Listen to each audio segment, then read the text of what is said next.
क्या आपका नाम पीयूष है? यस। क्या आपने शुभम और दीपक की पीठ पीछे बुराई की है? हाँ। क्या रिपोर्ट है डॉक्टर साहब इनकी? क्या आपने शुभम और दीपक के पीठ पीछे बुराई की है? उसका जो ग्राफ है वो कम हो गया, यानी बुराई की है। तू बुराई कहाँ कर रहा है हमारी, ये बता मुझे। उनके हस्बैंड का एक्स्ट्रा मैरिटल अफेयर चल रहा है, तो वही उसका टेस्ट कर दो आप। अगर ठीक है, लाई डिटेक्टर टेस्ट। हाँ लाई डिटेक्शन टेस्ट। तो वो आ गए, तो अपने साथ वो अपने हस्बैंड को भी ले आए, तो उन्होंने अपने हस्बैंड को डिस्क्लोज नहीं किया था। फिर बीच में उसने क्वेश्चन ऐड करवा दिया कि शादी से पहले आपने जो भी इनफर्टिलिटी आपको प्रॉब्लम थी कुछ था, मतलब यस और नो में हमने क्वेश्चन इस तरह से तैयार किया कि थी आपको इनफर्टिलिटी की दिक्कत है, तो उसने बोल दिया नो नहीं है दिक्कत, जबकि थी उसको। मेरे पास एक बड़ा फेमस केस है, तो उसकी अभी नवंबर में ही जजमेंट आई है, और वो ऐसा हो चुका था कि उसकी सर पे मारने से उसकी बॉडी पैरालाइज हो चुकी थी, लेकिन वो सब देख रहा था। तो उस जिंदा आदमी की उन्होंने लोअर लिम्स काटे, पहले बाजुएं काटी, प्राइवेट पार्ट काट दिया उसका। अब तो ये पहचान न ले इसको कोई कुछ, तो उन्होंने पहले उसका जो फेस था उसको खराब कर दिया। उसके बाद उन्होंने उसकी स्कल पे कुल्हाड़ी मार मार के स्कल खोला,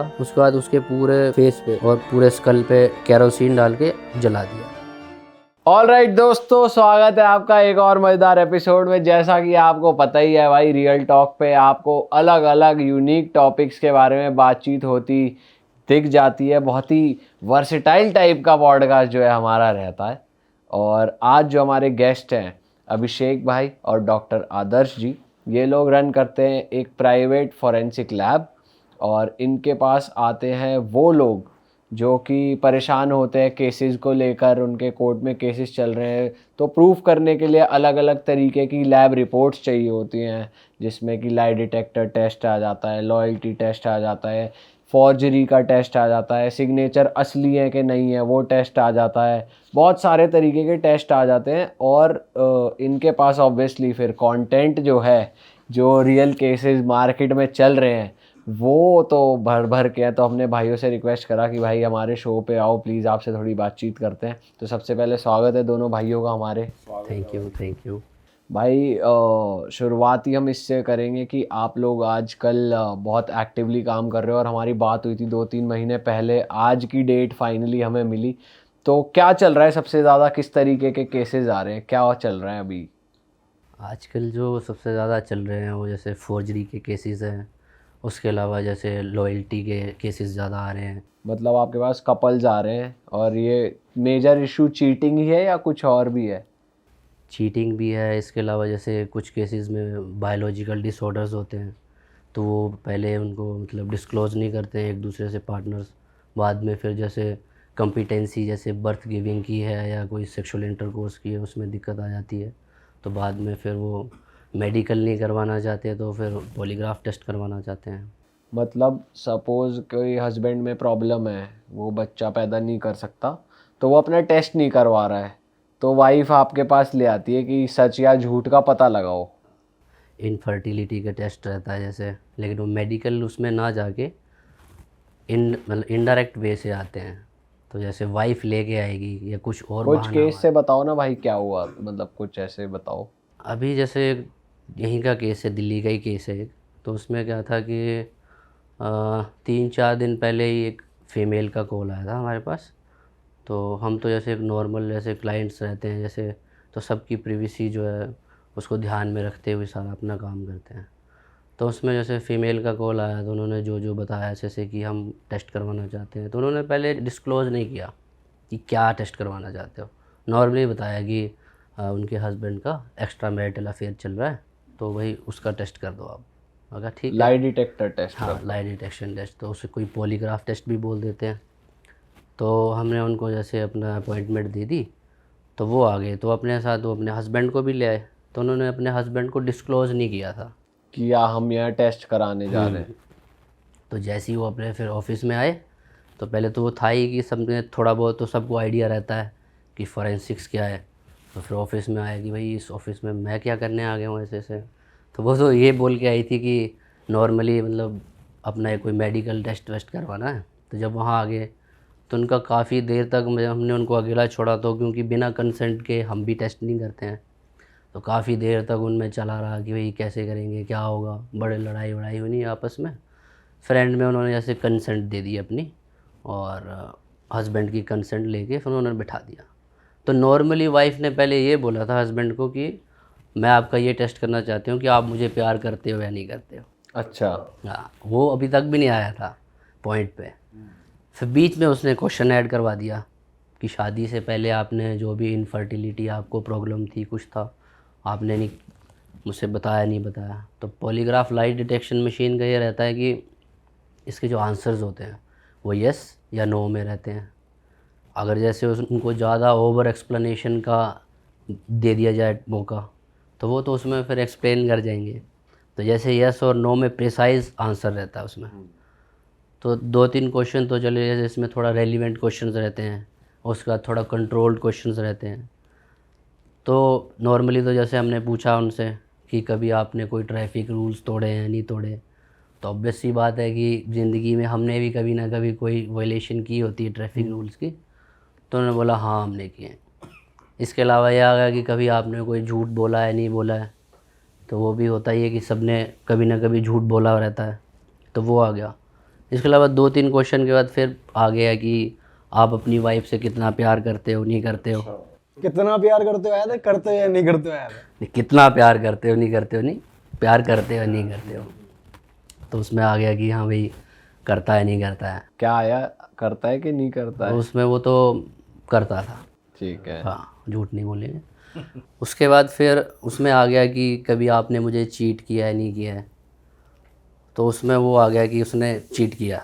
अच्छा। हाँ उसने बोला नो और आंसर। हाँ, आ गया। तो ये पता कैसे चलता है भाई कि इसमें ऐसा रहता है जैसे कि इसमें जैसे स्किन जीएस जैसे गैल्वेनिक स्किन रिफ्लेक्सेस होते हैं, बीपी होता है, पल्स होता है, हैंड मूवमेंट होगी, बॉडी मूवमेंट, पैर की कोई मूवमेंट कर रहा है, तो मल्टीपल फैक्टर्स रहते हैं इसमें भी। तो उससे क्या है कि अगर कोई एक चीज़ कंट्रोल करने की कोशिश करेगा तो दूसरी चीज़ से पता चल जाएगा कि झूठ बोल रहा है, नहीं बोल रहा है। तो ये काम ऐसे करता है कि जैसे आपने आंसर दे दिया, तो आंसर देने के बाद जो आपकी बॉडी रिएक्ट कर रही है तो उसको वो डिटेक्ट करके फिर बताता है। ओ, तो उसमें उसने बोल दिया। अब इसमें कई बार ऐसा भी रहता है कि कोई किसी ने छोटी चीटिंग की हो, किसी ने बड़ी की हो। छोटी चीटिंग ये हो गया कि मतलब टेक्स्ट वगैरह। हाँ टेक्स्ट वगैरह हो गई। बड़ी चीटिंग फिर उस लेवल की रहती है। तो उसमें वो आ गया कि उसने वो की। तो वहाँ से फिर जैसे ही उससे वो मेन क्वेश्चन पे आए कि आपने कभी मतलब मुझे शादी से पहले नहीं बताया कि आपको इनफर्टिलिटी की दिक्कत है या ऐसा कुछ, तो वहाँ पे तो थोड़ी देर वो चुप ही हो गया, क्योंकि उसके लिए तो शौक था एक ये, उसे तो पता ही नहीं था। वो तो ये वाइफ सामने ही बैठ के पूछ रही है? वाइफ को नहीं बिठाते सामने। अच्छा।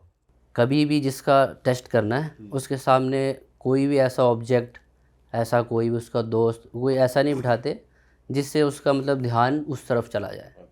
जैसे आपको बिठा दिया और आपके साथ ये शुभम भाई हैं, तो शुभम भाई को आप देखोगे तो आपका ध्यान उस तरफ चला जाएगा। तो कभी भी सब मतलब कोई भी ऐसा उनके सामने कोई ऐसी चीज़ नहीं रखेंगे। इवन तक कि कोई ऐसे इमेज टीवी या इस तरह का भी नहीं रखते हैं ताकि वो ध्यान ना भटका पाए, कंसंट्रेट कर पाए उस पर। तो वाइफ नहीं रहती है वहाँ पर। तो टेस्ट करते हुए सिर्फ 2 ही लोग होते हैं? हाँ, जो एक टेस्ट करने वाला होगा जिसका होता है। तो उसके बाद फिर जैसे ही वो पूछा तो वो तो एकदम साइलेंट हो गया, बोला ही नहीं कुछ भी। फिर उसके बाद धीरे धीरे उसने ये किया कि अब मैं कुछ नहीं करूँगा तो इनको वो लगेगा कि भाई वो, तो उन्होंने भाई झूठ बोल दिया। उन्होंने क्या कहा? उन्होंने ये कहा कि ऐसा कुछ नहीं था, मतलब यस और नो में हमने क्वेश्चन इस तरह से तैयार किया कि थी आपको इनफर्टिलिटी की दिक्कत है, तो उसने बोल दिया नो, नहीं है दिक्कत, जबकि थी उसको। और वो मशीन पे पकड़ा गया।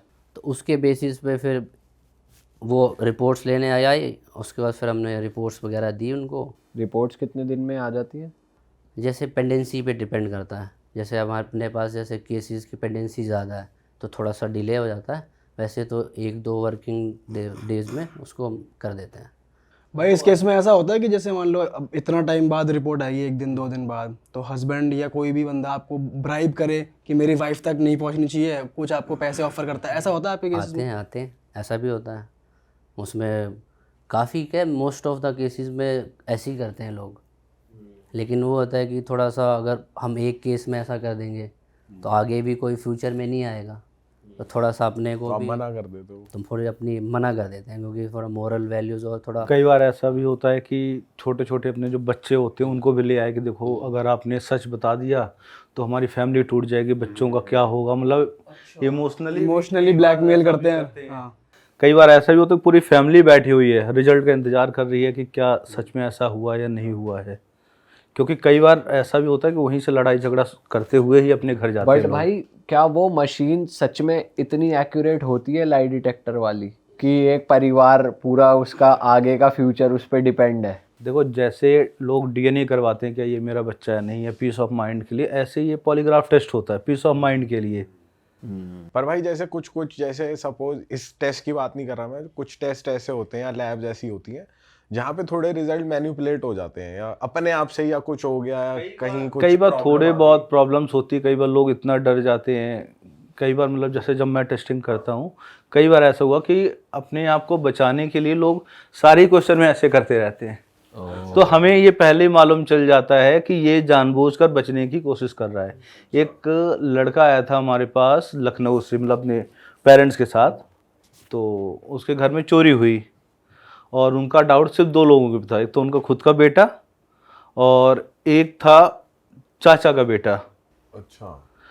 तो हमारे पास आए लखनऊ से दिल्ली ऑफिस में। तो जब हमने टेस्टिंग स्टार्ट किया तो वो हर क्वेश्चन में, मतलब जब हम उससे रेलेवेंट क्वेश्चन पूछ रहे हैं, इंपॉर्टेंट क्वेश्चन, तो वो बिल्कुल शांत हो गया। और जब हम नॉर्मल क्वेश्चन पूछे, भाई तुम्हारा नाम ये है कि आज ये दिन है, तो उसमें वो जानबूझ के बीट को चेंज कर रहा है, क्योंकि वो चैट जीपीटी या इंटरनेट यूट्यूब से थोड़ा सीख कर आया हुआ था कि हाउ टू ब्लफ या how to manipulate the result. तो बट मशीन ने उसके बाद भी डिटेक्ट कर लिया और एक्चुअली वही प्रूव हुआ और जो वही सच प्रूफ था। हुआ। कई बार हम लोग उनका कन्फेशन भी खुद का करवाते हैं बेटा- वहीं पर कन्फेशन। हाँ, उनका खुद का बेटा। ओह, हमने दोनों, मतलब एक का टेस्ट हुआ, उसने बोला नहीं इसका भी करो, जो दूसरा आया था, एक पे ऐसे कैसे रिजल्ट दे रहे हो। हमने कहा ठीक है भाई, हमें तो दूसरे का भी फीस मिलनी है, हम तो उसका भी करेंगे। कुछ केसेस में तो ऐसा करते हैं जैसे कोई ड्रग के इन्फ्लुएंस में, इंटॉक्सिकेशन में आ जाते हैं, या फिर एक लीवोफेड करके मेडिसिन आती है, तो उससे क्या होता है कि हार्ट रेट इंक्रीज़ हो जाता है बड़ी जल्दी।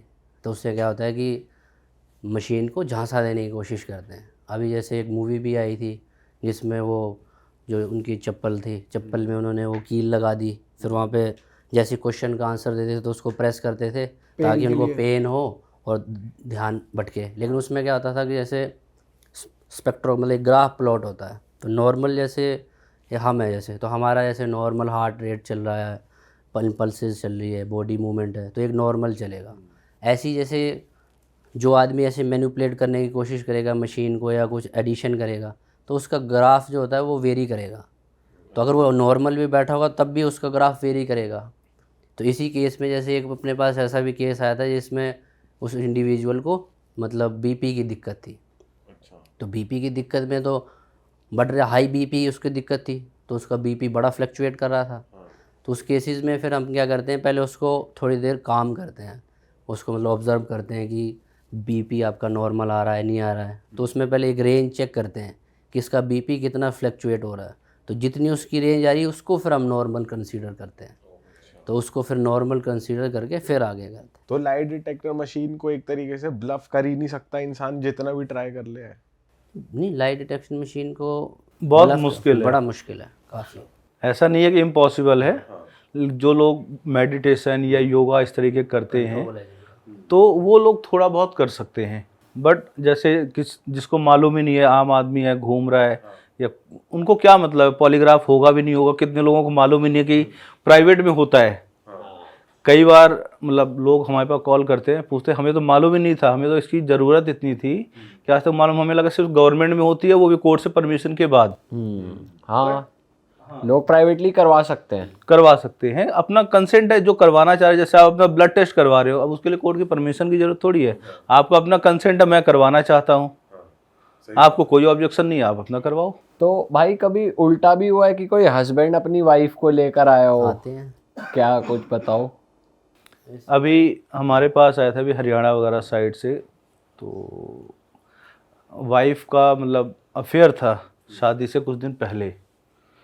तो पहले मतलब बड़ा हमें इतना कंफ्यूज कर दिया क्लाइंट ने। मैं टेस्ट किया, टेस्ट में हमने बोला भाई कुछ पॉइंट पे वो झूठ बोल रही है, कुछ पॉइंट पे सच बोल रही है। मतलब एक पर्सन के साथ उसका अफेयर था, तो उस हस्बैंड ने बड़े डिटेल में क्वेश्चंस पूछे थे। क्वेश्चन तो बताना सही नहीं है अभी, बट इतना डिटेल पूछा भाई ये चीज़ तुमने एक आध क्वेश्चन बता दो ना, क्या हो गया?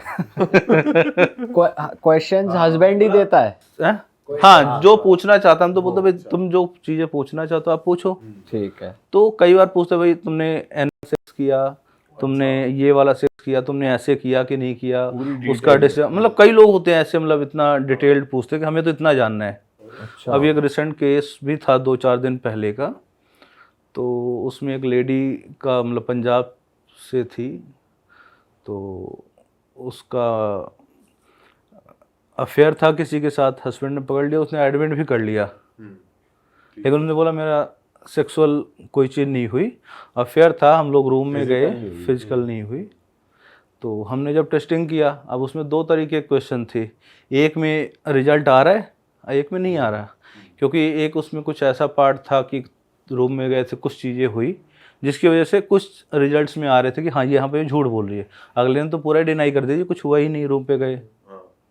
तो फिर उस केस में कैसे आपने रिपोर्ट बनाई, क्या रिपोर्ट आई? रिपोर्ट में यही था कि एक तो क्वेश्चन था कि भाई सेक्स हुआ नहीं हुआ, हमने बोला भाई नहीं हुआ, और दूसरे में क्वेश्चन था थोड़ा सा कि भाई कुछ भी हुआ है, मेक आउट कुछ, हाँ मतलब आप कह सकते हो।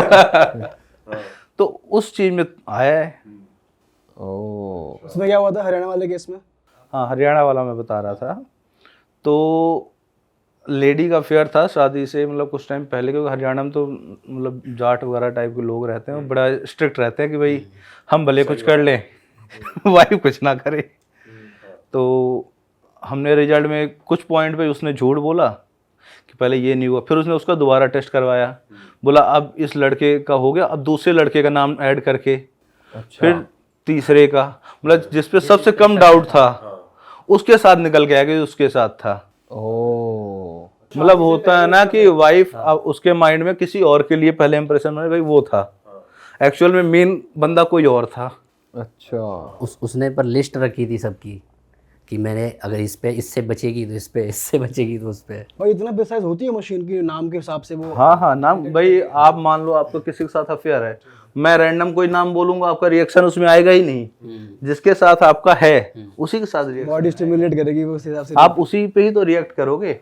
और भाई जैसे आपने बोला कि बीपी आप देखते हो कि भाई कितना बढ़ रहा है जब पूछा है और जब जवाब दे रहा है, और भी कोई और क्या क्या पैरामीटर्स होते हैं कि जैसे चलो बीपी की बीमारी है किसी को तो वो फ्लक्चुएट तो होगा ही, और क्या पैरामीटर? हार्ट इसके बीट, अलावा पल्स। ना जैसे एक डिजीज़ होता है, जैसे जिस डिजीज़ में जैसे हाथ पैर कांपते हैं, देखो होगा ये जैसे ज़्यादा ना एज्ड पर्सन का होता है, लेकिन आजकल क्या है कि कुछ अर्ली एज में भी कोई कईयों को हो जाता है।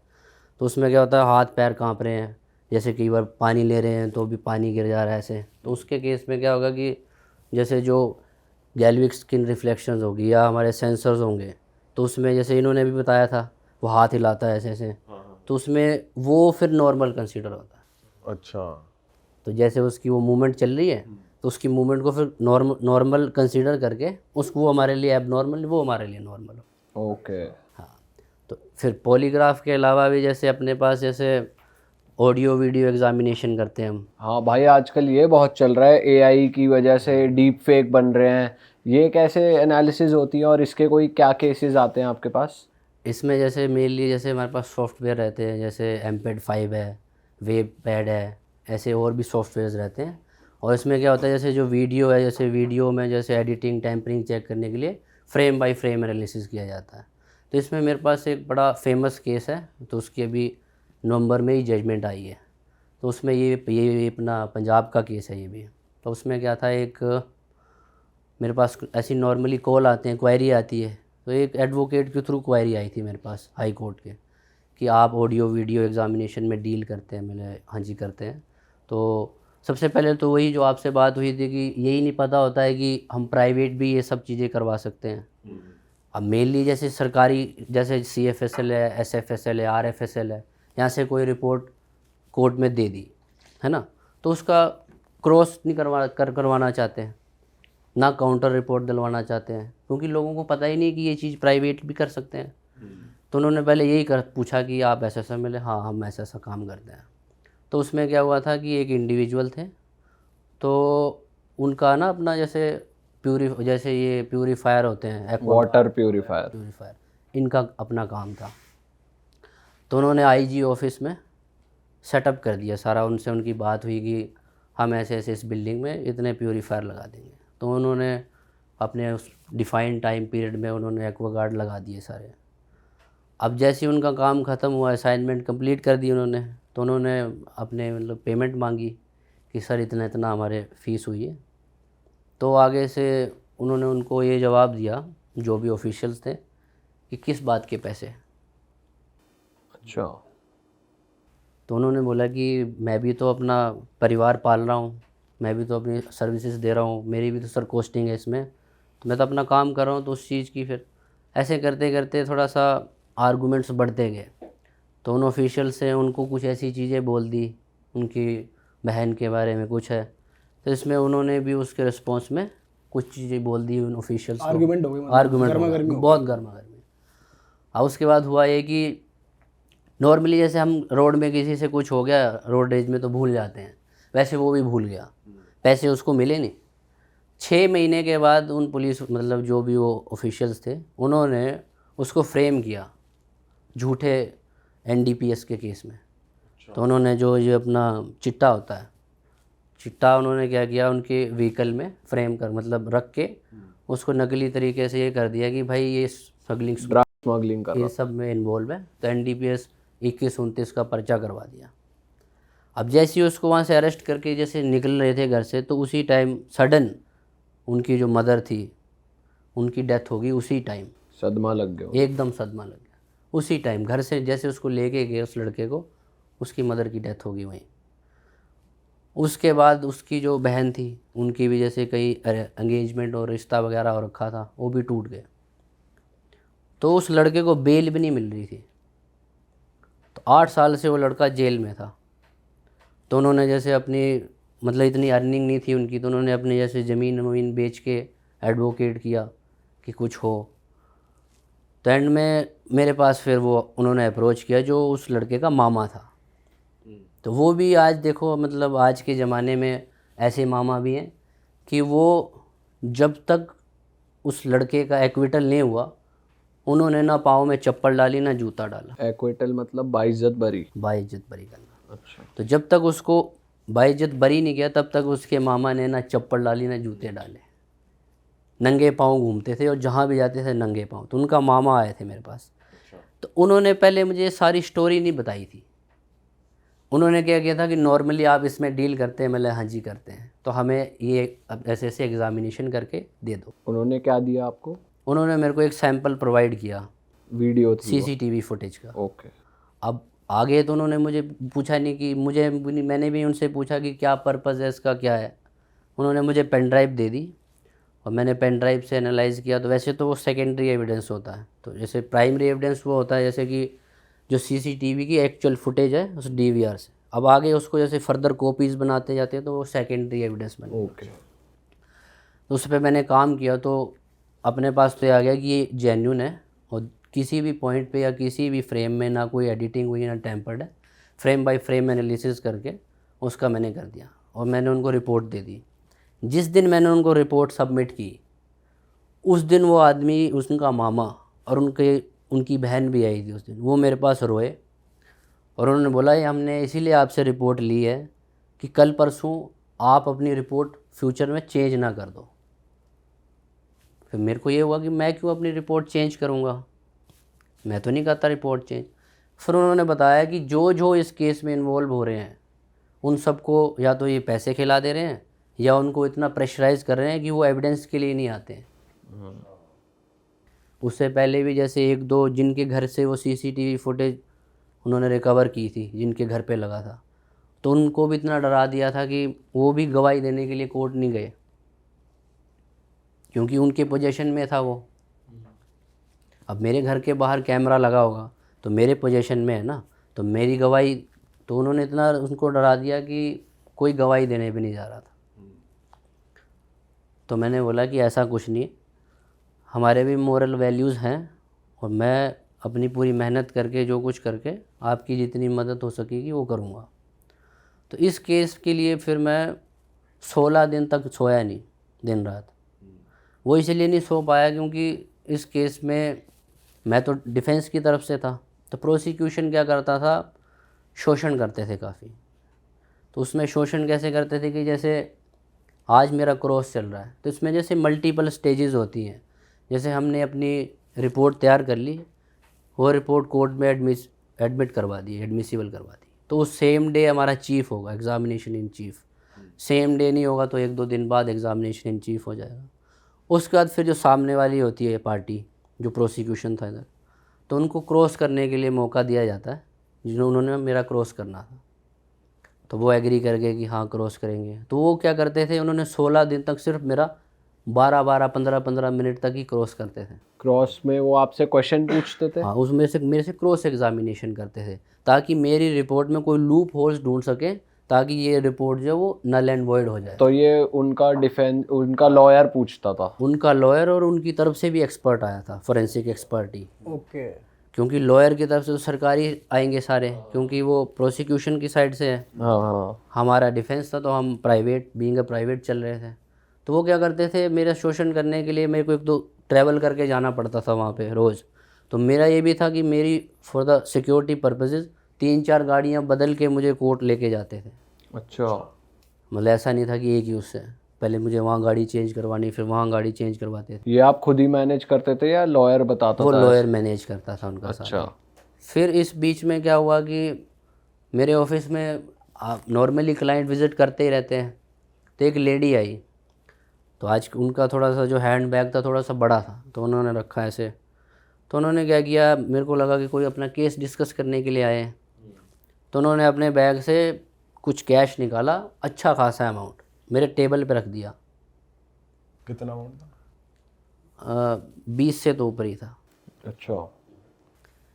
तो फिर मैंने पूछा कि ये क्या है, तो तब तक तो मुझे ये समझ नहीं आ रहा कि ये मुझे किसी केस में मैंने जिताया इनको कि उस चीज़ की मुझे वो दे रहे हैं या क्या दे रहे हैं। फिर उन्होंने वो मुझे सारा वो जो माइक्रोफोन लगा के, ईयरफोन लगा के उनके साथ कनेक्ट थी वो लेडी। अच्छा। तो उन्होंने मुझे बोला कि ये या तो ये पैसे ले लो, या तो हम तुम्हें इस केस में फंसाएंगे कि तुम हमसे पैसे मांग रहे हो इस एवज में कि इस केस में तुम ऐसी ऐसी टेस्टिमनी दोगे। लेकिन उनको ये नहीं था पता कि मेरे ऑफिस में भी स्पाई कैम्स लगा रखे होते हैं। तो मेरे ऑफिस में वो सारी जो वीडियो थी वो रिकॉर्ड होगी उस लेडी की। और जैसे ही मैंने बोला तो वो पैसे इकट्ठा करना भी भूल रही थी। अच्छा। जल्दी जल्दी में उसने हश हश में सारा वो किया। तो फिर मैंने पीछे से 2-3 और पकड़ाए कि ये भी ले जाओ, ये भी ले जाओ तुम्हारे ये भी बच गए। फिर मैंने वो वीडियो जो थी वो भी मैंने कोर्ट में जज साहब की परमिशन से प्ले करवा दी, क्योंकि कोर्ट में कोई भी एविडेंस है कुछ भी है तो जब तक जज साहब परमिट नहीं करेंगे तो वो हम नहीं वहाँ पे एडमिट कर। तो मैंने वो प्ले की, तो वहाँ पे मैंने सबसे पहले ये दिखाया। फिर उस वजह से फिर मेरे को सिक्योरिटी भी मिली, गनमैन भी प्रोवाइड किए कोर्ट ने। उसके बाद फिर उनको कुछ नहीं मिल रहा था, तो वो क्या करते थे कि जैसे आज मुझे बुला लिया तो पूरा दिन भर मुझे वेट करवाते थे कि आज पीपी साहब वहाँ बिज़ी हैं, आज पीपी साहब यहाँ बिज़ी हैं। तो उन्होंने मेरा शाम के टाइम क्रॉस का सेकंड टाइम में रखना है। सुबह बुला लेते थे, आप अर्ली मॉर्निंग आ जाया करो। अर्ली मॉर्निंग आके सेकंड टाइम में मेरा क्रॉस करते थे। और क्या करते थे, 10-15 मिनट क्रॉस किया और अगली डेट डाल देते थे। फिर 10-15 मिनट क्रॉस किया, अगली डेट डाल। केस आगे खींचे जा रहे हैं। हाँ, तो इसमें जजेस भी इन्वॉल्व हो गए थे? जजेस नहीं थे इन्वॉल्व। जज तो काफ़ी ऐसे थे कि वो ये चाहते थे कि अगर इस लड़के ने ये जुर्म किया है तो इसको कन्विक्शन हो, नहीं किया है तो इसका एक्विटल हो। वो तो ये देख रहे थे। जज साहब ये है कि उनका तो ये था कि वो दोनों तरफ का सुन रहे थे अच्छे से। फिर ऐसे करते करते 16 दिन में लगातार गया हूँ क्रॉस में, 16 दिन क्रॉस हुआ। तो एट द एंड फिर क्या हुआ कि फिनिश हो गया क्रॉस, सब हो गया, उनकी एविडेंसेस भी ख़त्म होगी, हमारी भी होगी। फिर उसमें वो लड़का 8 साल के बाद जेल से छूट गया। किस बेसिस पे? उसी वीडियो के बेसिस? उस सीसीटीवी फुटेज की वजह से। उसमें क्या था कि उसमें पुलिस वालों ने ये शो किया था पॉइंट ऑफ अरेस्ट को कि हमने इसको एक चौक है वहाँ पे उनके एरिया में, उस चौक से अरेस्ट किया है। जबकि वो सीसीटीवी फुटेज में ये आ रहा था कि उस लड़के को उन्होंने घर से उठा के गाड़ी में डाला है। अच्छा। तो उससे पॉइंट ऑफ अरेस्ट जो था उनका वो प्रूव नहीं कर पा रहे थे वो। अब जब पॉइंट ऑफ अरेस्ट ही नहीं प्रूव किया तो उनको कैसे पता कि कितना माल कहाँ से कैसे बरामद किया। इसका मतलब उन्होंने सारा ये प्लॉट किया है फॉल्स तरीके से, एक चीज़ गलत हुई, पीछे का सारा इन्होंने मैनिपुलेट करा हुआ है और वो सारा मैनिपुलेट किया। और उसमें सबसे पहले हमारा ये काम था कि हमने ऑडियो, एक तो सी सेकेंडरी एविडेंस, तो वो पहले वो देखना था कि इसमें टेम्परिंग एडिटिंग है या नहीं है। तो फ्रेम बाय फ्रेम एनालिसिस करके और जितने भी अपने जैसे MP5 है और भी काफ़ी सॉफ्टवेयर से उसको एनालाइज किया कि ऑडियो जो ये वीडियो है ये जेन्युइन है। उसके बाद उस वीडियो में जो स्क्रीन सीन्स शो हो रहे हैं, जो भी उसमें प्ले हो रहा है, तो उससे वो भी प्रूव हो जाता है कि whatsoever showing in this particular video it is also genuine, वो भी जेन्युइन है। और जो टाइम रन कर रहा है वीडियो पे वो भी वेल सिंक्रोनाइज्ड है वीडियो के टाइम से, तो ये उससे वो भी प्रूव हो गया कि इसमें जो भी सीन्स आ रहे हैं, जो कुछ आ रहा है वो भी जेन्युइन है। तो पॉइंट ऑफ अरेस्ट ही नहीं पुलिस प्रूव कर पाई, तो इसीलिए उस लड़के का 8 साल के बाद हमने एक्विटल करवाया। तो फिर वो 8 साल के बाद फिर वो लड़का आया, तो उन्होंने उनके ये जो राइट वाले जैसे अपने ये जितने भी ये लात थी उसकी वो पूरी तोड़ रखी थी उन्होंने, मार मार के जेल में उसको। तो उसके पूरे बाद में जब आया तो उसके मामा ने फिर उसकी वो पूरी लात वात पहले सही करवाई। फिर वो आए अपने पास, तो मेरे ऑफिस में आए, फिर उनके वो बहन भी आई, वो लड़का आया जिसका हमने एक्विटल कराया, उसके मामा भी आए। तो उस दिन फिर ऐसे लगा कि जो पढ़ाई की है ज़िंदगी में ये काम आई है और हमने मतलब समाज के लिए भी कुछ किया है। वाह यार, भाई वाकई में बहुत बढ़िया काम किया यार आपने। तो इसी की तरह जैसे एक और केस है अपने पास, तो ये केस है हिमाचल प्रदेश का। तो हिमाचल प्रदेश में एक जगह पड़ती है चंबा, तो न्यूज़ में भी काफ़ी चला था ये केस। तो इसमें क्या था कि लेकिन ये थोड़ा सा अलग अलग कम्युनिटी के ऊपर चला गया केस। इसमें क्या था कि 2 कम्युनिटी है, नाम नहीं लूँगा, तो उनका ऐसा कहना था कि ये जो लड़का है, इस लड़के का अफेयर हमारी लड़की के साथ था और ये कुछ ऐसी हरकतें कर रहे थे जो एक शोभा नहीं देती है, कुछ इस तरह का उनका। इस चक्कर में उन्होंने इसको मार दिया। अब नॉर्मल क्या था, एक जैसे वो गरीब परिवार का लड़का था, वो क्या करता था कि जैसे पहाड़ों में जाते होंगे आप, तो एक खच्चर होती है, तो खच्चर में जैसे पहाड़ों में रोड नहीं होता कुछ जगह में, तो वो खच्चर से राशन पहुंचाता था ऊपर। तो उन लोगों के लिए ही वो लड़का बेचारा राशन पहुंचाने जा रहा था। अच्छा, उसको पैसे दे दिए थे उन्होंने, तो जैसे उसमें जैसे चावल, आटा, जितनी भी ग्रोसरी नीड्स होती है वो सब उस खच्चर से वो पहाड़ से ऊपर उनको लेके गया था। अब वो लोग कुछ इलीगल एक्टिविटीज़ में इंडल्ज थे, ऊपर जो लोग हाँ वो जो लोग थे, और उन लोगों ने काफ़ी बड़े एरिया पे, काफ़ी बड़ी स्केल पे उस एरिया पे पोजीशन कर रखा था, इलीगल पोजीशन। और वहाँ वो जैसे पोर्चिंग करते थे। पोर्चिंग मतलब होता है जानवरों की तस्करी। हाँ, उसके अलावा जैसे वो भांग भूंग का तस्करी भी करते थे इस तरह। तो उसको पता चल गया राशन वाले लड़के को। राशन वाले लड़के को। अब जैसे ही उसने जल्दी जल्दी वहाँ पे वो खच्चर से वो गिराया और वो भागने लगा, इतने में क्या हुआ, उसको आवाज़ लगाई कि इतने दूर से तू थका हुआ है, ऐसा कर कि पानी वानी पी ले, चाय पी ले। तो ऐसा होता कि पहाड़ियों में चाय का बड़ा वो होता है कि चाय कोई पूछ ले तो फिर ना नहीं करते नहीं। तो चाय पीने के लिए जैसे गया, तो उनका क्या था, ऐसे डिखरे बोलते हैं उनके नीचे बैठने के लिए, जैसे हमारा सोफ़ा है तो वो डिखरा बनाया होता है, डिखरे पे वो बैठ गया उसको चाय जैसे देने के लिए। इतने इस बीच में ही पीछे से कोई आया और उसने उस लड़के पे कुल्हाड़ी मार दी उसके सर पे, और वो लड़का वहीं अनकॉन्शियस हो गया। अब क्या हुआ, उनको लगा कि ये मर गया है, तो उन्होंने जो कटर होता है जिससे लकड़ियाँ काटते हैं, बड़ा वाला कटर डीजल से जो चलता है, तो उनको लगा ये मर गया, तो उस कटर से उन्होंने उसको काटना शुरू कर दिया। और वो ऐसा हो चुका था कि उसकी सर पे मारने से उसकी बॉडी पैरालाइज हो चुकी थी, लेकिन वो सब देख रहा था। तो उस जिंदा आदमी की उन्होंने लोअर लिम्स काटे, पहले बाजुएं काटी, प्राइवेट पार्ट काट दिया उसका, एंड में फिर उन्होंने उसकी गर्दन भी काट दी। फिर उनको ये भाई कि अब तो ये पहचान ना ले इसको कोई कुछ, तो उन्होंने पहले उसका जो फेस था उसको ख़राब कर दिया, डिसफिगर कर दिया पूरा। उसके बाद उन्होंने उसकी स्कल पे कुल्हाड़ी मार मार के स्कल खोला, उसके बाद उसके पूरे फेस पे और पूरे स्कल पे केरोसिन डाल के जला दिया। अब ये है कि हड्डियाँ इतनी जल्दी तो जलती है नहीं है। फिर उन्होंने क्या किया, वो सारे पीसेस इकट्ठे करके, तो पहाड़ों में देखा होगा आपने, तो ऐसे ताज़ा पानी के ऐसे झरने टाइप के बने रहते हैं, तो उन्होंने उस झरने के नीचे जगह जगह पे उसके बॉडी पार्ट्स रख दिए।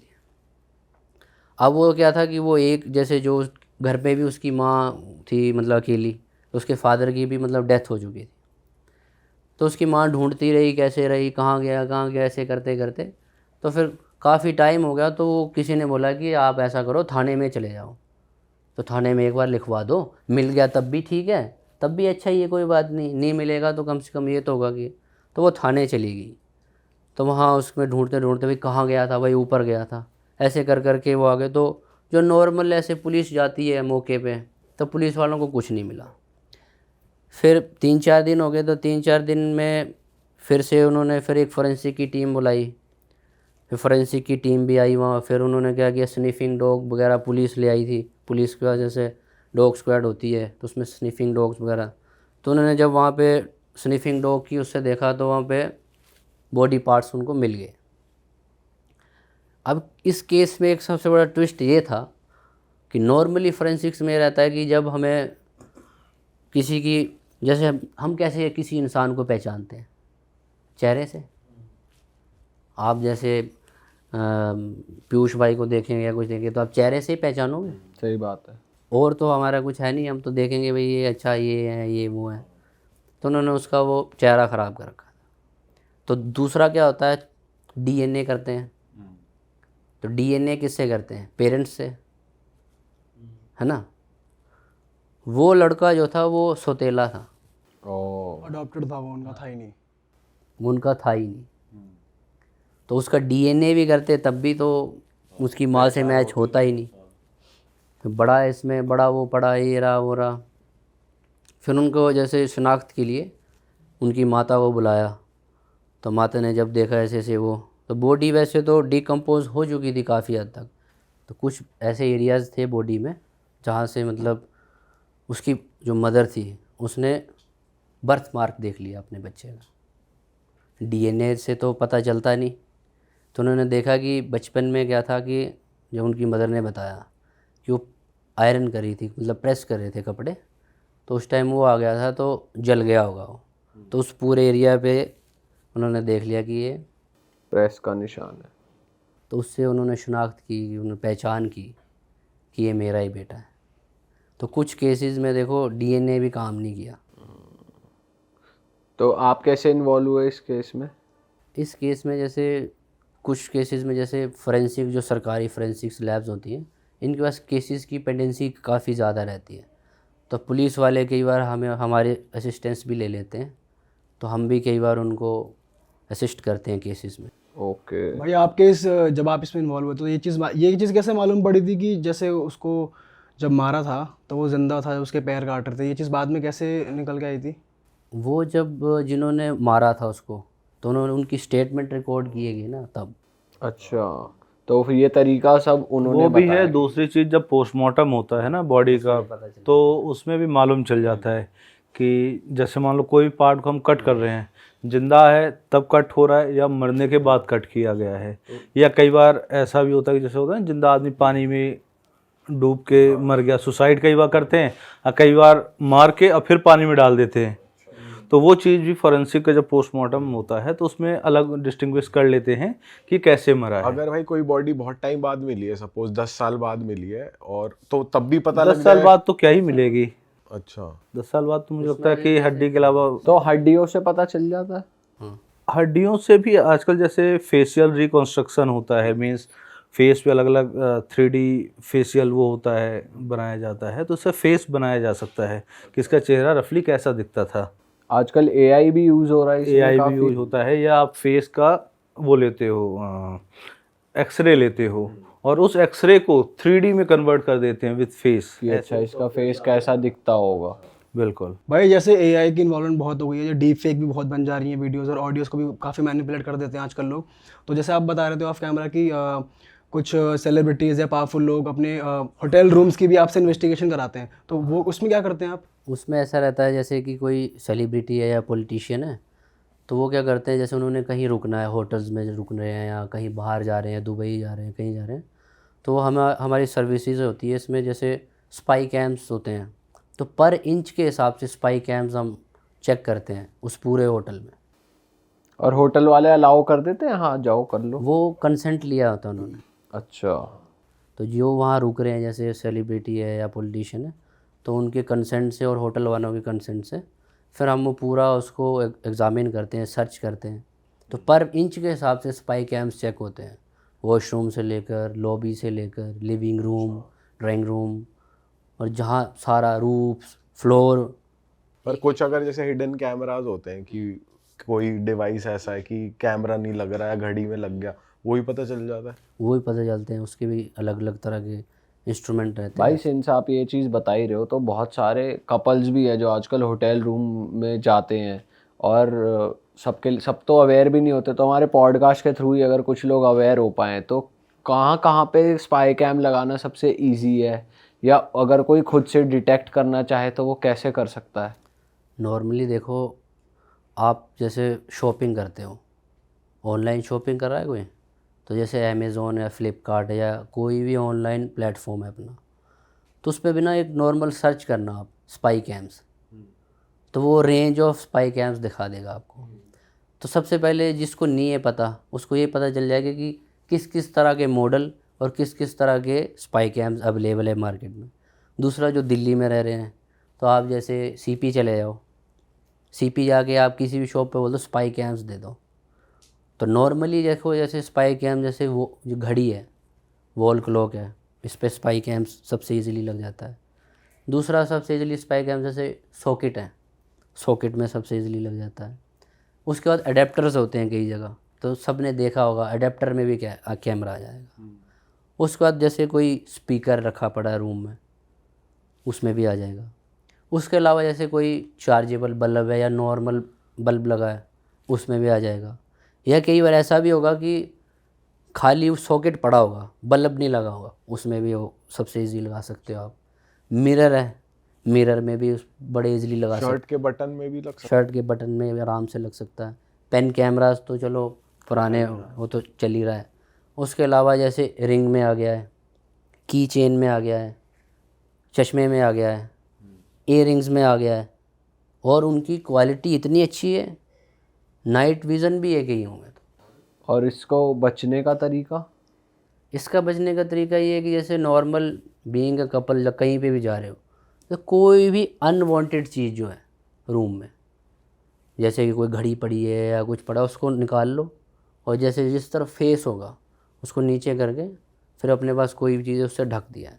इसके अलावा जैसे स्पाई कैम चेक करने के लिए अलग अलग तरह के जैसे इंस्ट्रूमेंट्स आते हैं, वो भी आपको ऑनलाइन अवेलेबल हो जाएंगे।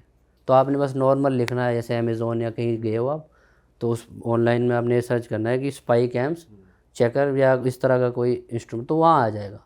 कोई एप्लीकेशन है फोन में कि पता फ़ोन की चल जाए? एप्लीकेशन नहीं काम करती है, अच्छा। नहीं। वो तो एक इन्होंने अपना जैसे ऐप्स वालों ने ये कि ज़्यादा डाउनलोड हो जाए मल्टीपल टाइम, तो है वो नहीं काम करती ना। आपको एक प्रॉपर इंस्ट्रूमेंट लेना पड़ेगा, वो भी अच्छी कंपनी का। उसमें क्या होगा, वो अच्छे से काम करेगा उसमें। आदर्श भाई, आपसे जानते हैं आपके पास कैसे कैसे केसेस आए हैं और पेचीदा वाले। देखो, मैं ऑलमोस्ट हर एक फील्ड का, जो फोरेंसिक के फील्ड्स के केसेस होते हैं वो हैंडल करता हूँ। चाहे वो बैलिस्टिक्स का हो, जो फायर आर्म्स वगैरह का होता है, चाहे वो डीएनए से रिलेटेड हो, या फिर ऑडियो वीडियो हो। फायर के केसेस, जैसे आजकल लोग इंश्योरेंस क्लेम के लिए अपनी बड़ी बड़ी फैक्ट्रियों को आग लगा देते हैं सो दैट कि इंश्योरेंस क्लेम हो जाए। तो इस तरीके के जो केसेस होते हैं, जो कॉम्प्लेक्स केसेस होते हैं या हाई प्रोफाइल केसेस होते हैं, उस तरीके के मैं केसेस सॉल्व करता हूँ। इवन जो साइबर से रिलेटेड केसेस होते हैं, अभी एक नोएडा का ही एक मैंने केस सॉल्व किया था, क्योंकि सरकारी लैब में पता नहीं पुलिस ने उसको भेजा नहीं। एक हस्बैंड वाइफ हैं, तो वाइफ का किसी एक एक्स पर्सन के साथ, यानी पड़ोस में एक आदमी रहता था, उसके साथ अपना अफेयर था, और उस आदमी ने उस लेडी के फ़ोन में स्पाई ऐप डाल रखा था, यानी वो कंप्लीट मॉनिटर कर सकता था कि ये क्या करती है, कहाँ जाती है। इस तरीके के बहुत सारे ऐसे स्पाई ऐप्स आते हैं प्ले स्टोर पे भी और क्या अनऑफिशियली भी। वो एक्सेस कर सकते हैं? मतलब अगर मैंने आप आपके समझो कि मैं अगर आपके फ़ोन में अभी वो स्पाई ऐप डालता हूँ, मैं यहाँ बैठे बैठे आपका कैमरा ऑन कर सकता हूँ, उसमें वीडियो ऑन कर सकता हूँ। वीडियो इन द सेंस कि लाइव वीडियो उसमें क्या चल रहा है, लाइव ऑडियो सुन सकता हूँ, लाइव लोकेशंस, आप क्या चैटिंग कर रहे मुझे हो, यहाँ पे पता नहीं चलेगा। आपको बिल्कुल भी पता नहीं चलेगा, आपका ऐसे स्क्रीन बंद रहेगा। अच्छा, क्या नाम है ऐसी ऐप्स का, अगर आप नहीं बता नहीं सकते? नाम नहीं देते भाई। नहीं देखो, आपको जो ऑफिशियली मिलेगा, आप parent control apps, one monitor, इस तरीके के कई सारे हैं, आप उसको वो करोगे मिल जाएगा। लेकिन इसमें क्या लिमिटेड एक्सेस दिया जाता है, क्योंकि पेरेंट्स अपने बच्चे क्या कर रहे हैं उस चीज़ को अगर देखना है तो ऐसे ऐप्स हैं, प्ले स्टोर में अवेलेबल हैं, आप डाउनलोड कर सकते हो, सारी चीज़ें हैं। ठीक है। कई सारे जो प्रोफेशनल टूल्स भी हैं, मतलब सॉफ्टवेयर हमारे पास हैं जो प्ले स्टोर या ऐसी जगह पे नहीं मिलेगा, आप उसको किसी के फ़ोन में बस एक बार इंस्टॉल कर दो और बैठे बैठे सारी चीज़ें एक्सेस कर पाओ। ठीक है भाई, फिर क्या हुआ केस में? हाँ, तो उसने उस पर डाल रखा था और वो उसको ब्लैकमेल करने लगा किसी रीजन से, और जो उसका हस्बैंड था वो यहीं पर किसी बैंक में मैनेजर है, नोएडा में ही, ग्रेटर नोएडा। अब एक दिन उसने सुसाइड कर लिया, लेडी ने परेशान होके सुसाइड कर लिया। अब वो आदमी भी सब आए, सारे लोग आए, अब उसको लेकर, लेडी को लेकर गए हॉस्पिटल, सारे लोग हॉस्पिटल गए। अब उसके घर में सीसीटीवी लगा हुआ है, तो जिसके साथ अफेयर था वो उसके घर के अंदर घुसा, और अराउंड इवनिंग के 6 बज रहे थे, तो घर में बच्चे थे, तो उसकी मदर का जो फ़ोन था जिसकी डेथ हो गई, तो बच्चे से मांगा भाई मुझे फ़ोन दे दो। उसके बाद उसने वो ऐप डिलीट किया, और बहुत सारी जो साथ की चैट थी, कॉल हिस्ट्री, बहुत कई सारी उसने एक्टिविटीज़ किया, डिलीट कर दिया। क्योंकि जब वो हॉस्पिटल गया तो हॉस्पिटल में था, जैसे बॉडी वहाँ पे मालूम चला डेथ हो गई, तो वो फटाफट वहाँ से भाग कर आया। तो एक ही पर्सन वहाँ पे था और घर पे बच्चे थे, उसने वो चीज़ें डिलीट कर दी। अब उसको डाउट तो हो गया उसके हस्बैंड को, या इसका कुछ लफड़ा तो है, ये घर क्यों आया, लेकिन कोई एविडेंस नहीं था। अब हमारे पास वो फ़ोन लेकर आया कि भाई मेरी वाइफ की ऐसे ऐसे डेथ हो गई है, और इस आदमी के साथ मुझे ऐसा डाउट है कि कुछ था, लेकिन कोई एविडेंस नहीं है, ना हमारे पास ना ही पुलिस के पास। भाई आजकल तो लोग इतने स्मार्टली प्ले करते हैं ना। हमने उस मोबाइल का पूरा फॉरेंसिक किया, जिस टाइम पे वो सीसीटीवी पे दिखा कि लाइक 6 बजे वो घर के अंदर घुसा, 6:05 के बाद से डिलीट करने की हिस्ट्री आई, वो स्पाई ऐप की हिस्ट्री आई, क्या उसके अंदर क्या ईमेल आईडी डाली हुई है, वो ईमेल आईडी भी हमने निकाला। जब हमने उसको लॉगिन किया, क्योंकि पासवर्ड तो उसके एक्सेस में था, तो हम उसको लॉगिन तो नहीं कर पाए, लेकिन हमें ये मालूम था कि इसने क्या क्या चीज़ें डिलीट करी है। तो वो हमें सीसीटीवी और जो उसमें फुटेज आई, तो उसकी हमने एक रिपोर्ट बनाई, गूगल अकाउंट कहाँ कहाँ पे लॉगिन था, तो उसमें उसका भी एक आईपी एड्रेस या लोकेशन आ रखा था कि यहाँ पे उसका भी लॉगिन है। तो उन सब चीज़ों की मैंने एक रिपोर्ट बनाई, जिसके भी यहाँ पे वो जेल में पहुँच गया। अरे भाई ये तो लोग अपनी तरफ से ओवर स्मार्ट बनते हैं कि हमने सब कुछ डिलीट कर दिया, कुछ मिलेगा ही नहीं। कई बार एविडेंसरी, लेकिन जो टाइम के साथ मैच करती है चीज़ें, तो वो भी बहुत एविडेंसरी है। अभी एक हम लोग कर रहे हैं ऐसे तुर्की का केस। उसमें क्या है भाई? तुर्की का केस ऐसा है कि एक मतलब बहुत दूर एक सीसीटीवी है, मतलब मिलिट्री वगैरह का एक बाउंड्री पे एक सीसीटीवी है, और उसके आगे आप देखोगे थोड़ा सा जंगल, और जैसे पहाड़ों में होता है स्टेप बाय स्टेप ऐसे घर बने होते हैं। अब वहाँ के किसी एक फॉरेंसिक लैब ने ये रिपोर्ट बनाई, एक छोटी बच्ची 8 साल के स्कूल से आती है, और अब डाउट क्या होता है, वो अपने घर ना पहुंचकर 1-2 बिल्डिंग पहले, यानी 100 मीटर पहले एक बिल्डिंग और पहले किसी के घर पे वो जाती है, या कोई रोक लेता है उसको, क्योंकि वो उस घर पहुंचती नहीं है। अब क्या हुआ कि पुलिस की जो टीम है वो जब इन्वेस्टिगेट करती है इस डेथ को, कि वो बॉडी मतलब 2-4 किलोमीटर नाले या पौंड में मिलती है। अच्छा, मर्डर केस था। तो अब जो हमारे पास सीसीटीवी आई है, पुलिस के पास है, आप समझो कि यहाँ से 10 किलोमीटर दूर, अब आप किसी सीसीटीवी को जूम करोगे, आपको क्या दिखेगा? कुछ नहीं दिखेगा, कुछ भी नहीं। मतलब अभी हमारे पास फुटेज, अभी रिपोर्ट वो हम बना रहे हैं, अभी पूरा नहीं हुआ है।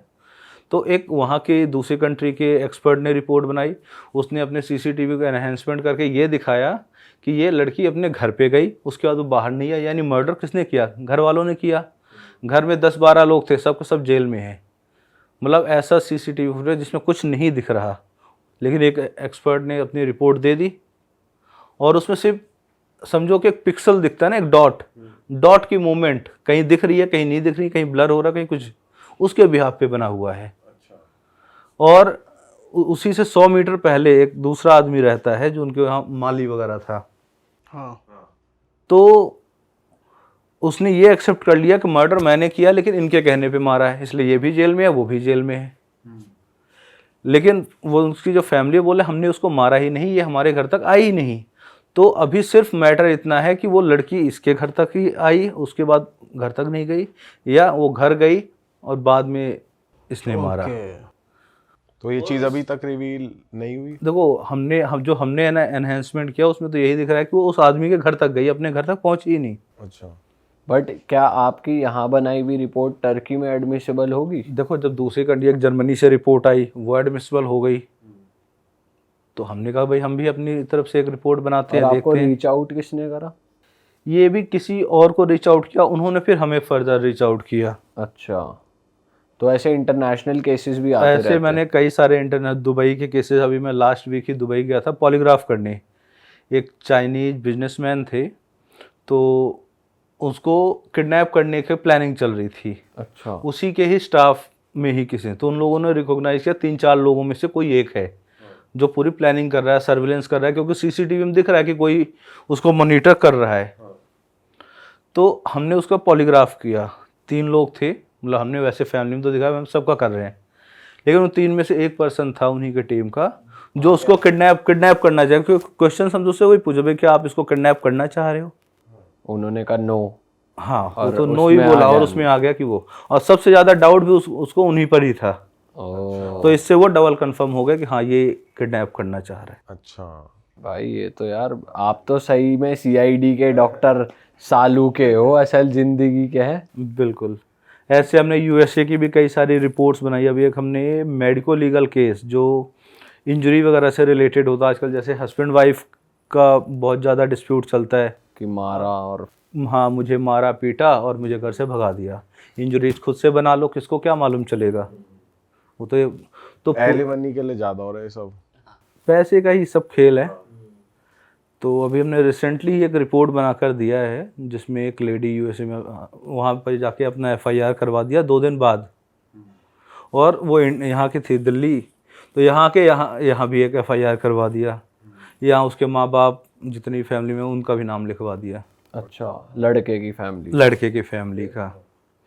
तो हमने उस पर एक अभी जो मेडिकल वहाँ पे 1 हफ्ते के बाद हुआ है यूएस में, तो वो रिपोर्ट, एफआईआर की रिपोर्ट, उसके दोनों जगह की जो स्टेटमेंट्स थी कंप्लेंट में, उसको इंटरप्रिटेट करके, और जो फ़ोटोज उसने प्रोवाइड की थी एफआईआर के साथ, तो हमने उसको इंटरप्रिटेट किया और हमने ये मतलब पाया कि ये एक नकली खुद से बनाई हुई इंजरीज हैं।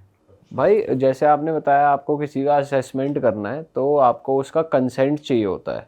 सपोज़ किसी, जैसे इस केस की बात करें कि किसी फीमेल ने खुद से इंजरीज बनाई और जाकर कोर्ट में दे दिया कि भाई ये रिपोर्ट है। अब मतलब मैं कंप्लेंट डाल दी कि इसने मेरे साथ फिजिकली असॉल्ट करा है। अब जो कोर्ट है वो लड़की की बात सुनेगा और लड़के को जो भी है सज़ा वज़ा सुनाएगा। अब लड़का कहता है कि नहीं इसने फेक रिपोर्ट बनाई है, वो आपके पास आता है। अब आपको लड़की की ज़रूरत नहीं पड़ेगी टेस्ट करने की? नहीं, जो फोटोज, जो स्टेटमेंट वो दे चुका है या किसी और डॉक्टर ने जो एग्जामिन किया है उसको, हम तो उसी में से चीज़ें निकाल रहे हैं। जो डॉक्टर एग्जामिन भी करेगा तो वो अगर उसने वहीं पे फॉर्ज करवा लिया या फर्स्ट तो जगह भाई पे, उसी चीज़ के लिए तो हम उसको रिपोर्ट को डिस्प्यूट करते हैं ना कि भाई ये गलत रिपोर्ट। बट फिर आप कैसे एनालिसिस कैसे करोगे, क्योंकि आपके पास तो जो डेटा आया वही करप्ट है। कई बार फोटोग्राफ्स मिलता है। अभी मैं आपको बताऊंगा, एक कई बिलियन कंपनी की एक शिपिंग कंपनी है, मतलब अभी बहुत हाई प्रोफाइल केस है, अभी मतलब हो सकता है न्यूज़ वगैरह में बीच में आया था। एक इंजीनियर है, सिविल इंजीनियर जो होते हैं, वो मोरक्को जाते हैं, जो बहुत बड़ी शिप होती है ना, एटलांटिस करके आपने कभी सुना होगा, इस तरीके की बड़ी वो है, उसमें जाते हैं, उसमें उनकी सडन डेथ होती है और पोस्टमार्टम वहीं पे हो जाता है मोरक्को में या कई ऐसी जगह थी, साउथ अफ्रीका वगैरह में, पता नहीं कहाँ। थोड़ा पुराना केस हो गया, 4 साल पुराना हो गया, 4 या 5 साल पुराना। तो यहाँ पे मतलब नोएडा क्या गाज़ियाबाद की बहुत वो हैं लेडी, डिप्टी डायरेक्टर हैं वक्फ बोर्ड वगैरह की, मतलब काफ़ी हाई अप्रोच उनका है, मतलब पॉलिटिकली भी। तो वो आई थी हमारे पास, तो हमने और हमारी जो मेडिकल टीम है उन्होंने उस चीज़ को एग्जामिन किया। हमने उस पर रिपोर्ट बनाई कि ये एक मर्डर का केस है। वहाँ से तो आ गया था जी ये सुसाइड है या नेचुरली पानी में डूब के मर गए। हमने रिपोर्ट बनाई, वो कई सारी जगह, मतलब वो लेडी एम्स फॉरेंसिक वहाँ पे गई, उन्होंने मना कर दिया कि नहीं जी हम इसमें मर्डर का तो नहीं दे सकते। और एक दो जगह हॉस्पिटल में गई, उन्होंने डिनाई कर दिया। हमने रिपोर्ट बनाई, हमारे रिपोर्ट के बिहाफ पे आज के टाइम पे जो 2-4 और उसमें इंजीनियर थे जिन पे मर्डर का चार्ज केस चल रहा है। अच्छा, कैसे बाहर आया ये, मतलब पता आपने कैसे ये जो पोस्टमार्टम वगैरह हुआ ना, तो विसरा वगैरह सारी चीज़ें रखी जाती है, पेट के अंदर क्या क्या मिला। तो डॉक्टर जिसने फर्स्ट एग्जामिन किया तो उसने लिखा था कि जो ये ट्रैक होता है एसोफेगस वगैरह, वो जला हुआ है। जला हुआ इन द सेंस जैसे आप कोई एसिडिक चीज़ पी लो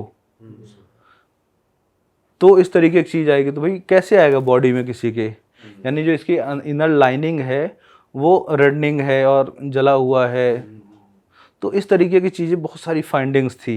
अच्छा, और कुछ फोटोज, लैपटॉप, मोबाइल जो शिप में उसके अपने पर्सनल थे वो सब गायब कर दिए थे उन लोगों ने, ताकि इसमें से कोई भी एविडेंस ना मिले। तो मतलब अगर कुछ हुआ है, अगर कोई वारदात हुई है, चाहे कितना ही प्लान और प्लॉट कर लो, आप उसे डिनाई नहीं कर सकते, वो कैसे ना कैसे आ सकता है बाहर। बट वो इस केस में बाहर आएगा ना भाई। जैसे इस वाले केस में जैसे अगर लड़की ने फेक एलिगेशंस लगाए हैं, उसने कोई रिपोर्ट बनाई है, उस रिपोर्ट को आप फेक दिखा सकते हो।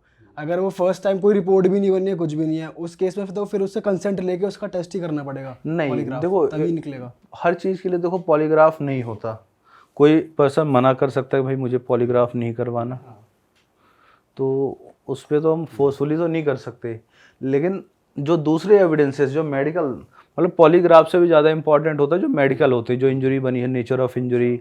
कई बार वही फ़ोटोग्राफ किसी मेडिकल बोर्ड में भेजी जाती है कि भाई ये फ़ोटोज़ देख के आप बताओ ये सेल्फ इन्फ्लिक्टेड है, यानी खुद से मारा हुआ है, या किसी और ने मारा है।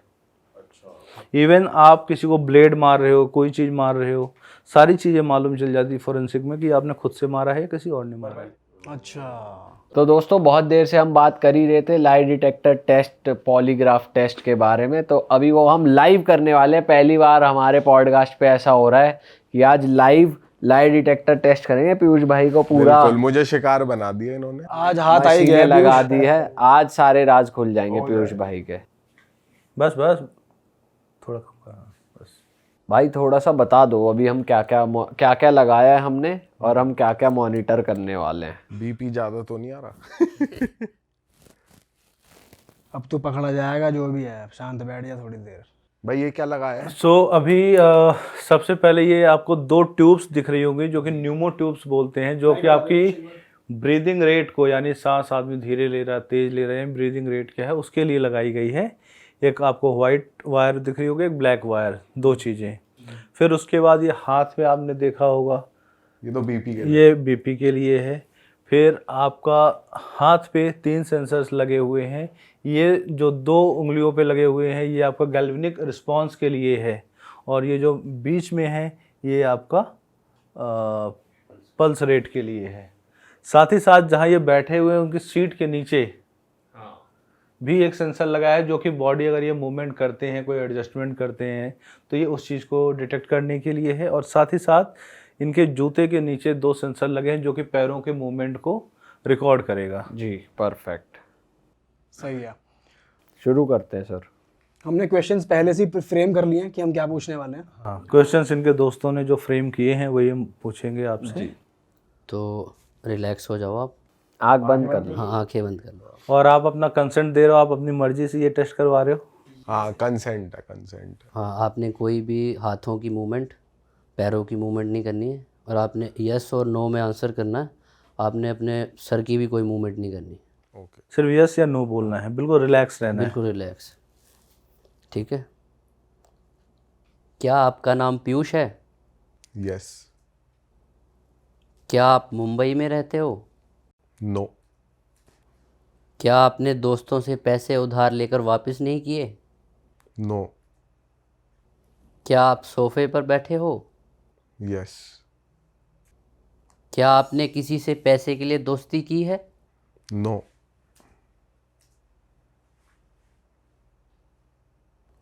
क्या आपने शुभम और दीपक की पीठ पीछे बुराई की है? हाँ। क्या आपने कभी ट्रैफिक रूल्स तोड़े हैं? हाँ। अभी खोल लो आंखें। क्या रिपोर्ट है डॉक्टर साहब इनकी? रिपोर्ट बताओ। देखो, पहले 2 क्वेश्चन में तो झूठ है, तीसरों में इन्होंने यस बोल दिया, इसलिए उसका परसेंटेज कम हो गया। पहले 2 क्वेश्चन तो यानी इसने सही बोला कि नाम पीयूष है और मुंबई। नहीं, वो तो इररिलेवेंट है, उसके लिए हम नहीं अच्छा, वो रुके थे। सारे irrelevant। हमसे रिलेवेंट क्वेश्चन की बता रहे हैं। ठीक है, जो पहला है, दोस्तों से पैसे उधार लेकर वापस नहीं करा। वो तो झूठ है। हाँ, ये तो हमें ही पता है, ये क्या झूठ आपने है। क्या आपने किसी से पैसे के लिए दोस्ती की है? 100% ये भी झूठ है। 100%। ये भी झूठ है, हाँ, मतलब मतलब की इन्होंने है। बोला नहीं बोला है ना। क्वेश्चन क्या था? पैसों के लिए दोस्ती। अच्छा, हाँ, ये भी हमें पता है। ये भी पता है हमें मुझे पैसे लग के रहा है लिए। इसमें उल्टा ही आ रहा है जो आप कह रहे उल्टा हो। नहीं आ रहा। तीसरा, क्या आपने शुभम और दीपक के पीठ पीछे बुराई की है? इसमें झूठ आ, लेकिन बाद में आपने हाँ बोल दिया, इसलिए उसका जो ग्राफ है वो कम हो गया, यानी बुराई की है। हाँ, वो तो इसने खुद ही मान लिया। नहीं मान लिया, ग्राफ में भी देखोगे ना, इसका देखो ये रिजल्ट यहाँ तक आ रहा है। तीसरे क्वेश्चन पे यहीं पे खत्म हो गया ना। All right. अच्छा, वो सच बोल दिया इसलिए नहीं आया, झूठ नहीं बोलता तो इसका भी ज़्यादा आता। तो मतलब बुराई तो की है जो इसने बोला ही है। किया, इसने हाँ बोल दिया इसलिए बच गए, वरना उसमें भी झूठ आता। भाई, उधारी के वापस करो इतना जो तगड़ा ले तू बुराई कहाँ कर रहा है भाई? किसका उधार ले रखा है? तू बुराई कहाँ कर रहा है हमारी, ये बता मुझे। 10 जने तो मैं गिना दूंगा। ऐसे मजाक नहीं, बुराई बुराई तू होती है। सबको जानता है। अब तो भाई लड़ाई होगी। भाई मुझे तो फंसवा दिया आप दोनों ने आज इन दोनों के आगे, लाइव अब ऑडियंस पकड़ के लिया आगे। हमने। भाई वैसे मैं आपसे पूछना चाह रहा था कि जैसे कुछ ऐसे केसेस होते हैं, जैसे फेक रेप केसेस होते हैं, जिसमें पता ही नहीं लग पाता कि सबूत नहीं है, और पता ही लग पाता कि एक्चुअली असॉल्ट हुई है नहीं हुई है, या फिर हस्बैंड ने कुछ करा है नहीं करा है, किसी और ने किया है नहीं किया। तो आपके आगे कोई ऐसा केस आया है कि बच गया हो बंदा, ना किया हो उसने, जिसमें कोई सबूत ना हो? अभी 2-4 महीने पहले का ही एक केस है ये, मतलब गुड़गांव का एक कोई पर्सन है जो कनाट प्लेस में उसकी अपनी शॉप है और वो कनाट प्लेस से अपना गुड़गांव जाता है, जैसे रेगुलर जा रहा है। अब उसके ऊपर एक एफआईआर हो जाती है तिलक नगर थाने में। तो एक लड़की बोलती है जी मुझे इस आदमी ने कुछ नशीले पदार्थ कुछ ऐसा पिला दिया कोल्ड ड्रिंक में मिला के, उसके बाद मैं बेहोश हो गई। उसके बाद जब मैंने देखा कि मैं तो सड़क पे पड़ी हुई हूँ, मेरा पेट दर्द हो रहा है, फिर मैं जब डॉक्टर के पास गई दिखाया तो बोले कि भाई तुम्हारे साथ तो ऐसी ऐसी चीज़ें हुई हैं। तो एक एफआईआर लॉन्च हो जाती है उस पर्सन के अगेंस्ट। अब होता क्या है कि जो गवर्नमेंट लैब की रिपोर्ट होती है, जो पुलिस जहाँ भेजती है, तो वहाँ से भी ये रिपोर्ट आ गया कि डीएनए मैच हो गया, यानी लड़की के जो इंटरनल बॉडी पार्ट्स में से जहाँ से स्वैब और ये सब चीज़ें लेते हैं, तो वहाँ से मैच आ गया। मतलब बड़ी अजीब बात है, जो आदमी वहाँ गया ही नहीं, वो आदमी उस लड़की को जानता तक नहीं। हाँ उस आदमी को मतलब उस लड़की को जानता भी नहीं है, उसका कोई कनेक्शन नहीं है। वो तो मतलब उसके चेहरा देखोगे कोई काम वाली टाइप वो होते हैं ना। तो कई बार ऐसा भी होता है कि लोग इम्प्लांट कर देते हैं किसी को कि भाई तुम जाके अपना एफआईआर कर दो। अब होता क्या है कि कई बार जो पुलिस है वो लोग सीमेन सैंपल ले लेते हैं जो एक्यूज्ड होता है, यानी जिसके ऊपर केस डलता है कि भाई आप सैंपल दे दो, हमें सैंपल आगे मैचिंग के लिए भेजना है। तो ऐसे केस में ये भी हो जाता है कि भाई अब पुलिस के पास है, अगर वो किसी के साथ मान लो बाई चांस मिली हुई है तो कोई आदमी कहीं भी मिला भी सकता है। सही बात है। अब एक्सपर्ट क्या करेगा? एक्सपर्ट तो कहेगा भाई हाँ जी मैच रिपोर्ट आई है। तो इस तरीके का एक केस आया हमारे पास, आया भाई बोला मैंने तो कुछ किया ही नहीं, मैं उसको जानता भी नहीं हूँ, और वहाँ से डीएनए मैच आ गई। तो फिर हमने डीएनए रिपोर्ट वगैरह पढ़ी, डीएनए की रिपोर्ट में सारा पूरा प्रोसीजर के साथ दिखा रहे हैं। फिर जब हमने उसमें फर्दर इन्वेस्टिगेट किया डिफेंस की तरफ से, क्योंकि पुलिस ने उसकी पूरी call detail, location history, A to Z सारी चीज़ें निकाल रखी थी। मतलब उस पर्सन को बेल मिल गई थी, थोड़ा उसका केस कमज़ोर था, लेकिन जब डीएनए की रिपोर्ट आ गई तो इसका मतलब कि भाई दोनों का कॉन्टैक्ट हुआ। हाँ। तो कॉन्टैक्ट हुआ, इसका मतलब कि भाई केस तो ख़त्म हो नहीं सकता। फिर डीएनए की रिपोर्ट में हमने जो डीएनए के एक्सपर्ट आए, हमने उसको भी चैलेंज किया, उसकी रिपोर्ट को चैलेंज किया। कोर्ट में हमने 2-3 डेट क्रॉस वगैरह किया। क्रॉस एग्जामिनेशन में बहुत सारे हमने लूप होल निकाले पूरे प्रोसीजर में। और जो CDR है, CDR भी ये प्रूफ कर रहा था कि वो पर्सन सीपी से गुड़गांव की तरफ ही गया है, उसका मतलब दूसरे डायरेक्शन में जाने का राजौरी या तिलक नगर साइड का कोई कनेक्शन था ही नहीं। तो इससे ये प्रूफ होगा कि एक फेक केस है। फिर उसके अलावा इसमें सीसीटीवी एज एविडेंस मिला, सीसीटीवी में ये आइडेंटिफाई हुआ कि हाँ ये पर्सन यहाँ से निकला, यानी सीपी से निकला, लेकिन कहाँ तक गया, क्योंकि हर एक सीसीटीवी में तो चेहरा आता नहीं है। तो वो चीज़ को ऑथेंटिकेट किया कि हाँ ये पर्सन वही है जो इस इतने बज के इतने मिनट पे सीपी पे है, यानी एक पर्सन जो सीपी में है सेम टाइम पे वो किसी दूसरे लोकेशन पे नहीं हो सकता। करेक्ट। तो इस तरीके से मतलब केस में बहुत सारे लोगों, क्योंकि देखो कोई भी अगर मैनिपुलेट करेगा कहीं ना कहीं तो कमियां छोड़ेगा ही छोड़ेगा। और ये केस फिर बाद में पता चला कि डाला क्यों था और किसने डलवाया? ये मतलब दो लोगों की अपना ना फाइनेंशियल उस पर इशू लड़ाई चल रही थी, यानी जो एक्यूज था उसका अपने किसी दोस्त के साथ पैसे का कुछ लेन देन का वो था, वो दे नहीं रहा था, तो उसने सोचा कि चलो ऐसे इसको केस में फंसवा दें।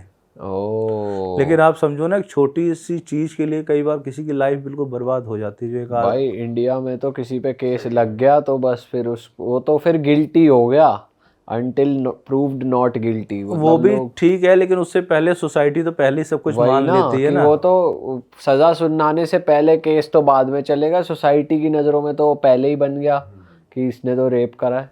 कुछ केसेस में तो जैसे बाइज्जत बरी भी हो जाता है, उसके बाद भी बोलेंगे पैसे लेके छूटा होगा। हाँ, मानते नहीं मानेंगे। सोसाइटी का अपना पर्सपेक्टिव है। और ये ऐसा नहीं है ये कि बोथ जेंडर के लिए है, फीमेल के लिए भी मेल के लिए भी, दोनों के लिए ऐसा। और कोई मोस्ट स्ट्रेंज केस भाई अगर आपको अपने करियर का याद हो? एक दो ऐसे भी मतलब केसेस तो बहुत सारे हैं। एक पॉलीग्राफ से रिलेटेड था कि एक आदमी के ऊपर गैंग रेप, मतलब जैसे 4-5 लोगों पे गैंग रेप का केस चल रहा था। उसमें से एक पर्सन आता है, ये भी हरियाणा का ही केस है, तो उसमें उसके वकील और मतलब 4-5 वकील लेकर आया था, प्लस वो खुद आया था वकील को पहले ये यकीन दिलाने के लिए कि मैं इनोसेंट हूँ, मैंने कुछ नहीं किया। अच्छा। और वकील जब हमारे पास आए तो उन्होंने बोला था भाई आप इसका टेस्टिंग करो, ये अभी फरार है, मतलब पुलिस ने उसको अरेस्ट नहीं किया, अरेस्ट वारंट निकला हुआ था। तो उन्होंने बोला अगर ये एक्यूज है, अगर ये कल्प्रिट है, इस टेस्ट में अगर ये आता है तो हम इसको खुद ही जाके पुलिस स्टेशन छोड़ आएंगे, और अगर नहीं है तो हम भाई लड़ेंगे इसके लिए। जो भी 4-5 वकील। तो क्या रिजल्ट आया? रिजल्ट आया कि वो इन्वॉल्व नहीं था। अच्छा। मतलब आप समझो कि किसी एक पर्सन के ऊपर अगर रेप केस डाला हुआ है वो तो कितना नर्वस होगा। सही बात है। लेकिन वो बिल्कुल साफ साफ क्लियर 100% रिजल्ट आया कि इसका कोई इन्वॉल्वमेंट नहीं है। ऑल राइट भाइयों, मज़ा आ गया आपसे बात करके, और इतना इंटरेस्टिंग एपिसोड था। हमें तो लगता है यार वाह, कितनी हम भी लकी हैं कि हमें ऐसी ऐसी चीज़ें जानने को मिल रही है, प्लस हमारी ऑडियंस को भी नई नई चीज़ें जानने को मिल रही हैं। और अभी हम भाई से बात भी कर रहे थे कि अभी तो बहुत कुछ है कि साइन फॉर्ज कैसे होते हैं, एनवेलप को बिना खोले आप कैसे पढ़ सकते हो, उसके अंदर क्या लिखा है, कौन से एनवेलप यूज़ करने चाहिए, कैसे आप हर तरीके के फ्रॉड से बच सकते हो। इसके लिए हम भाइयों के साथ एक सेकंड एपिसोड भी करेंगे। अगर आपको इस एपिसोड में मज़ा आया तो ज़रूर पार्ट 2 के लिए कमेंट कर दो। ये लोग बहुत बिजी रहते हैं तो ज़्यादा कमेंट करना, ताकि हम इन्हें कह पाएँ कि भाई हमारी ऑडियंस को सेकंड एपिसोड चाहिए। बिल्कुल भाई, अगली बार इन दोनों के सीक्रेट खुल ले। फिलहाल हम इस एपिसोड को करते हैं यहीं पे ख़त्म। अगर आपको कुछ भी हेल्प चाहिए, इनको अपने कोई, आप भगवान ना करे किसी प्रॉब्लम में हो, अगर आपको कुछ हेल्प चाहिए और आपको लग रहा है दोनों भाई आपकी हेल्प कर सकते हैं, तो इनकी कॉन्टैक्ट डिटेल्स हम डिस्क्रिप्शन में डाल रहे हैं, आप लोग रीच आउट कर सकते हैं। और इस एपिसोड को यहीं ख़त्म करते हैं। आप जाते जाते कुछ कहना चाहते हो ऑडियंस से? मैं तो यही कहना चाहता हूँ कि जैसे आपने कहा कि किसी को कभी कोई ज़रूरत ना पड़े, किसी को कभी कोई ज़रूरत भी पड़ती है तो कोई फाइनेंशली अगर उस लायक नहीं है तब भी वो लोग भी हमें अप्रोच कर सकते हैं। और ऐसे भी किसी को भी कोई कंसल्टेशन चाहिए हो तो वो भी हम फ्री ऑफ कॉस्ट प्रोवाइड कराते हैं। वाह।